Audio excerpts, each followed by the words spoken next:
Good morning, everyone, and I'd like to begin by acknowledging that we're on the traditional territory of the Musqueam, Tsleil-Waututh, and Squamish peoples. It's wonderful to be here with you today, with all of you here today virtually, to enjoy this exciting announcement about improving mental health and substance use for young people in our province. Here in British Columbia, as we know, we are facing two public health emergencies: the COVID-19 pandemic and the ongoing fentanyl poisoning crisis. And I have heard from so many British Columbians, including youth and young people, that the COVID-19 pandemic is having a really major impact on their mental health. Finding a summer job, going to school at home, being away from your friends, not being able to take part in social and sports activities, all of these things are having a significant toll on your mental health and well-being. And many of the things that normally bring us joy, like spending time with family and friends, like taking part in parties and birthdays, have been delayed, and sometimes for a very long time.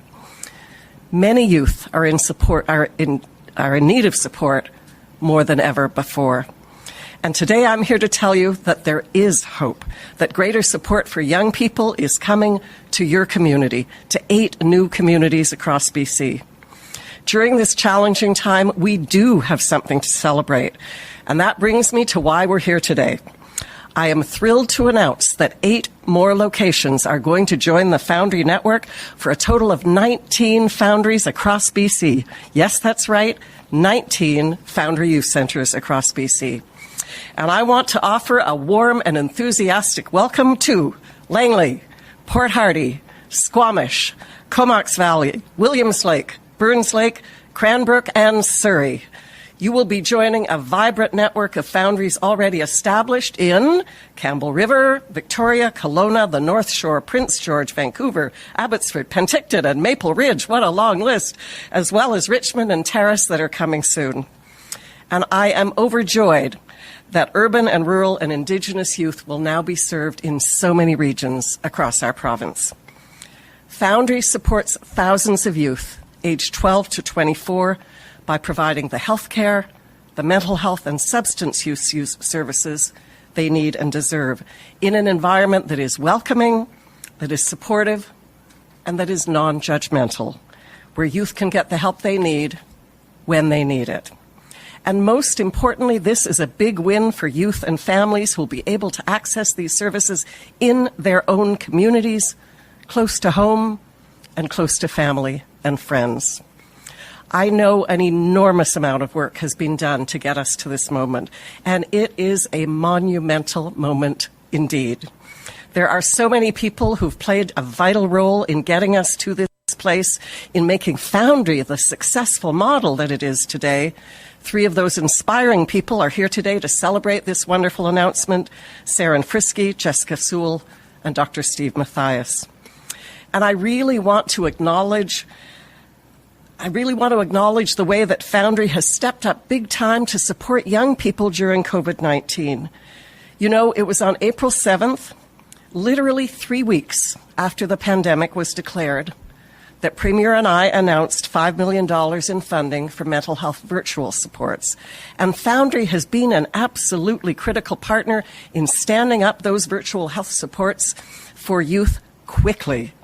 Foundry is now providing virtual services, including vital drop-in counseling and peer support sessions by phone, by video, and by online chat. And those services will be expanded even further to include primary care as soon as possible. And as more restrictions are lifted in the coming weeks and months, as we move slowly towards a new normal, I know that the 8 new Foundry centres that we're announcing today will be absolutely vital. Because at Foundry, no matter which centre you visit, whether you visit in person or virtually, youth and their families get a sense of community. They get a sense of belonging. They can access services from qualified professionals, and very importantly, they can get the support they need directly from their peers. When young people walk through the doors of Foundry, they know they're at the right place, period. You can feel it. It's in the air, it's in the surroundings, it's in the way every person is treated with dignity and respect, and without judgment. Last year, Premier John Horgan and I announced a Pathway to Hope, our roadmap to improve mental health and substance use supports for all British Columbians. And I can tell you, when it comes to child and youth mental health, we are moving full steam ahead. Congratulations again to the entire Foundry family.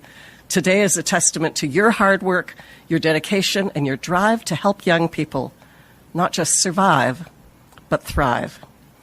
I look forward in the months and years to come to hearing the inspiring and uplifting stories of the many youth that will have been helped thanks to these 8 new Foundry centres.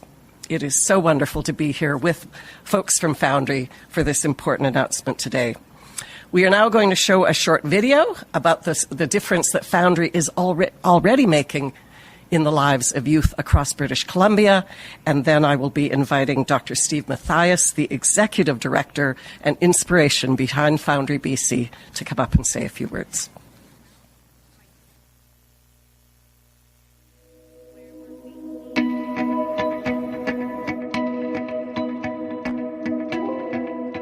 On behalf of the Langleys and Encompass Support Services Society, we are excited to welcome Foundry to Langley. We just can't wait.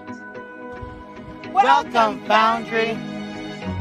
Welcome, Foundry. Keep it Foundry. Welcome, keep it Foundry. Welcome, Foundry. Welcome to the Foundry. Welcome, Foundry! The Caribou Child Development Center and the community have been patiently waiting for you.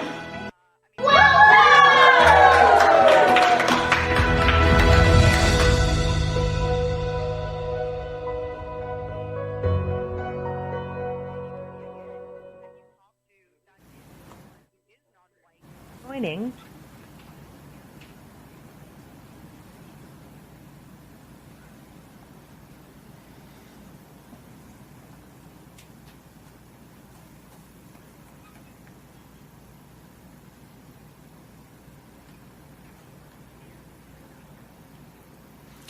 Thank you, Mr. Darcy.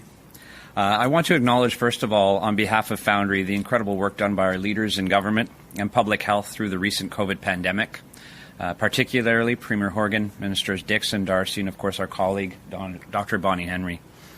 We're grateful for the thoughtfulness and measured approaches during a unique time in our history, one that will forever be marked by the pause it forced us all to take, to reflect on the people who were dear to us, the activities that kept us vital, and the liberties that we may have taken for granted. I also want to thank and acknowledge the work done by my colleagues, brothers and sisters in healthcare and essential services, particularly those service providers at our Foundry centres who adapted, shifted, and adopted while keeping their doors open, either at their storefront or virtually, and for their compassionate care provided to the young people and families we serve. I want to highlight that in British Columbia, while we have been struck by both a pandemic and a toxic fentanyl epidemic, we cannot forget that for over 20 years we've been concerned in BC and in Canada about the mental wellness and well-being of our young people. So much so that in 2014, a provincial select standing committee on child and youth mental health was struck to examine this issue. And in that nonpartisan report, it was noted that child and youth mental health services suffered from long-standing institutional fragmentation, that young people, particularly those in their teens and early 20s, were falling through the cracks and struggling to find help for mental health or substance use concerns. In these past months, with all our Zoom meetings and social isolation, it's easy to forget that well over 140,000 young people in our province every year suffer from mental health or substance use concern. In 2020, the year of COVID, quarantine, school dismissals, sport and recreation cancellation, employment layoffs have done nothing to improve the lives of thousands of parents struggling to help their children, their teenagers, and their young adults before they lose all sense of hope. Further, it isn't inconceivable that we will recognize this generation of young people as the group that sacrificed the most to flatten the COVID curve. The issue of mental health, wellness, and well-being, one that has remained unaddressed in most of our country, requires investment, systemic change, and institutional reform. Thanks to the leadership of our government and minister, and through the Pathway to Hope plan mentioned just minutes ago by Minister Darcy, Foundry, established in 2016 as a whole province initiative, is intended to support the changes needed to ensure that young people and their families know where to go or who to contact when they have a question, a challenge, or just need to talk to someone. Currently, 9 Foundry centres are open, with 2 more in Terrace and Richmond opening this summer. Located in these centres are groups of wonderful people from a multitude of community organizations who come together to work as one team under the growing network and increasingly familiar name, Foundry, as in, I found what I'm looking for. I am so pleased and humbled to announce today that our Foundry family is expanding to include 8 incredible nonprofit organizations, their partners, 8 more communities where young people, families, and care providers will be engaged, empowered to voice their opinions and thoughts, and to lead the transformation in their community. The Foundry Network welcomes Carrier Sekani Family Services, their partners, and the youth and families of Burns Lake. North Island Crisis and Counseling Centre, their partners, and the youth and families of Port Hardy, Mount Waddington. John Howard Society of North Island, their partners, and the youth and families of Comox Valley. Pacific Community Resources Society, their partners, and the youth and families of Surrey. And Compass Community Services Society, their partners, and the youth and families of Langley Township and City. Sea to Sky Community Services Society, partners, and the youth and families of Squamish and the Corridor. Caribou Chilcotin Child Development Center Association, their partners, and the youth and families of Williams Lake. Tanaxa Tinbasket Child and Family Services Society, their partners, and the youth and families of Kimberley Cranbrook. Over the next month, these organizations and communities will don their hard hats as they support the growth of their local network of services and create spaces purpose-built for their young people and families. And in the end, each of these centers will offer counseling, mental health and substance use services, peer support, physical health resources, and social services, easily accessible, giving hope to youth and families. Now, as I mentioned earlier, meaningfully engaging young people and their families is a critical ingredient in the Foundry special sauce. And so to talk more about this is the amazing Seren Frisky, our Provincial Youth Engagement Coordinator. Seren?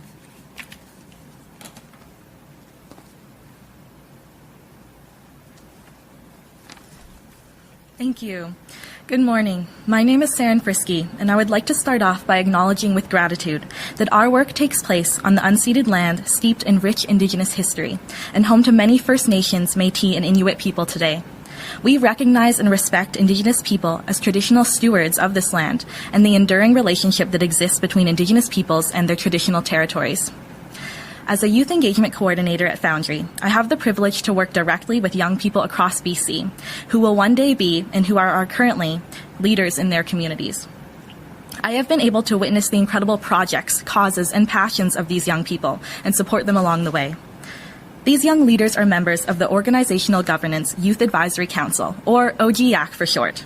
The purpose of this council is to further support youth input and involvement, and the OGYAC aims to strengthen youth in leadership, working directly with Foundry's central office. OGYAC members have the opportunity to co-lead council operations and co-create a youth advisory council targeted to their specific needs. This provides space for members to identify any training or development opportunities of interest, as well as collaborate with other youth representatives from Foundry centers across the province.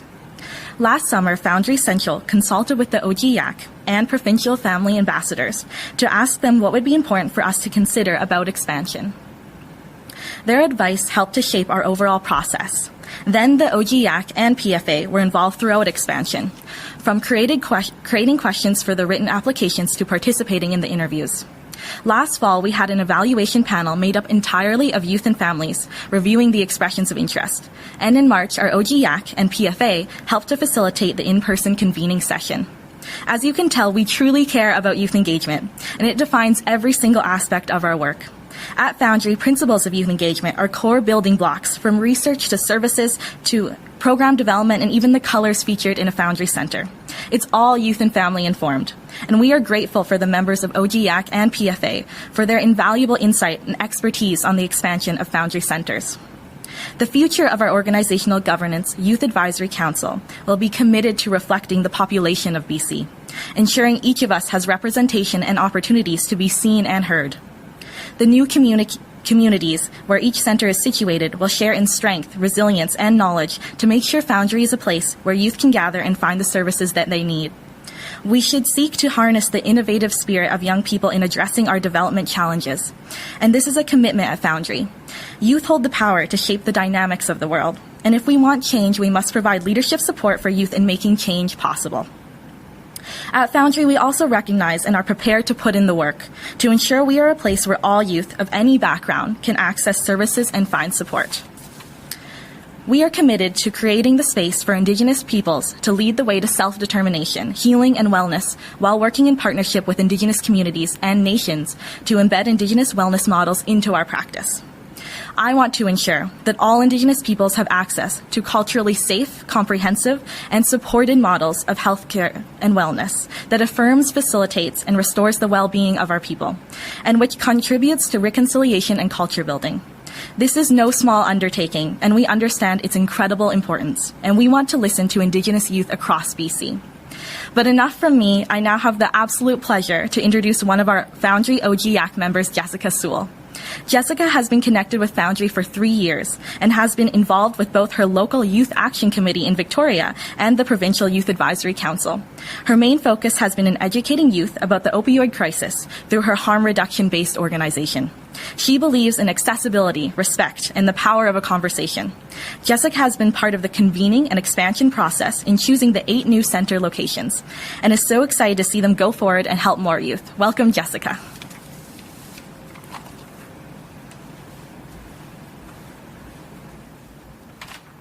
Thank you. We all know someone who has struggled in some way with mental health, physical health, or addictions. But we also know that they're more than just a patient searching for a service that works for them.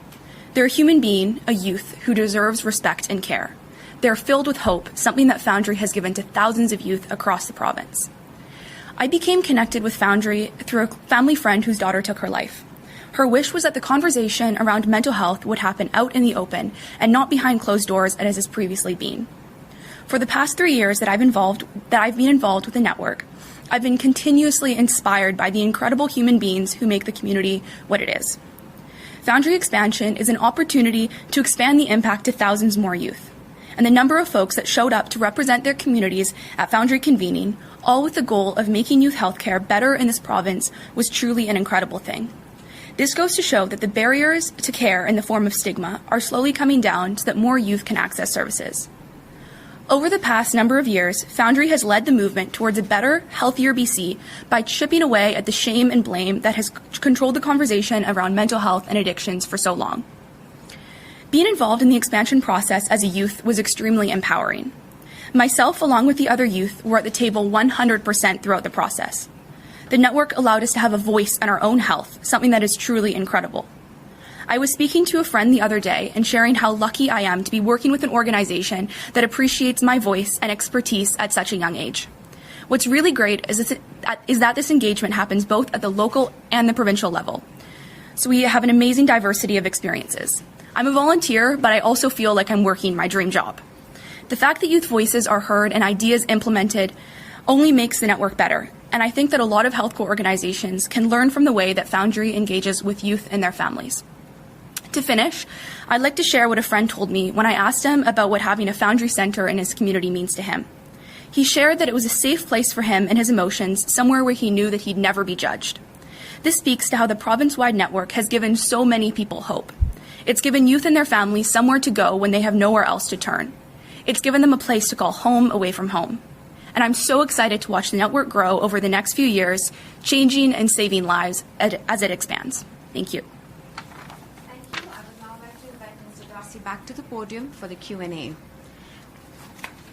And before we begin the Q&A segment of this event, I would like to remind the media that you're limited to one question, and please do press *1 to line up for questions. If we have time, we will be able to take your follow-up questions. You will have to line up again by pressing *1, and please keep your handsets unmuted. You will not be heard till I call out your name. I will begin by Lisa Cordasco from CHLY. Lisa, go ahead, please. Hello, good morning. I'm wondering why Nanaimo has been passed over in all of this. There are no treatments locally. There are no homeless shelters locally. Nothing is in person. The closest resource, I guess, would be Victoria. Wondering why Nanaimo's been left out here.